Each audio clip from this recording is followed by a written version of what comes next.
తండ్రితో సంబంధాలు లేవు నీకు. నీ పిల్లలకి తండ్రితో సంబంధాలు పెంచవు. వాళ్ళు నీలాగే దొమ్మరోళ్ళు అయిపోతారు, విశ్వాస ఘాతకులైపోతారు, విశ్వాస భ్రష్టులైపోతారు. న్యాయమా?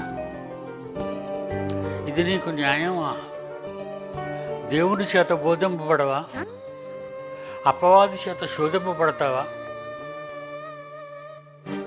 ఇదే నా జీవిత ధ్యేయం, ఇదేనా ఈ క్రైస్తవ్యం యొక్క ఉద్దేశం? ఇవేనా నువ్వు నేర్చుకుంటావు? చిన్నప్పటి నుండి సండే స్కూల్ దగ్గర నుంచి ఏమి నేర్చుకున్నావు? నీ తల్లిదండ్రులు నీకేమి నేర్పించారు? ఆదివారం ఒక్కరోజు ఉదయాన్నే సండే స్కూల్కి పంపినంత మాత్రంలో టీచర్ 40 నిమిషాలు చెప్తుంది తరగతి. కానీ 365 రోజులు నీ పిల్లలు ఉన్నది నీ దగ్గరే. నువ్వు చెప్పాలి పిల్లలకు. దారిలో వెళ్ళినప్పుడు, ఇంటి దగ్గర ఉన్నప్పుడు, పండుకున్నప్పుడు, భోజనం చేసినప్పుడు.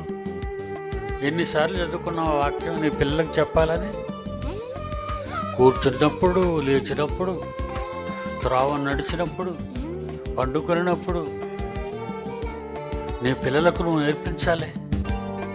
ఇవన్నీ చెప్తున్నాడే మోషే కాలం నుంచి. వాటిని గురించి మాట్లాడాలి కదా నువ్వు. ఏం మాట్లాడుతున్నావు వాళ్ళతో?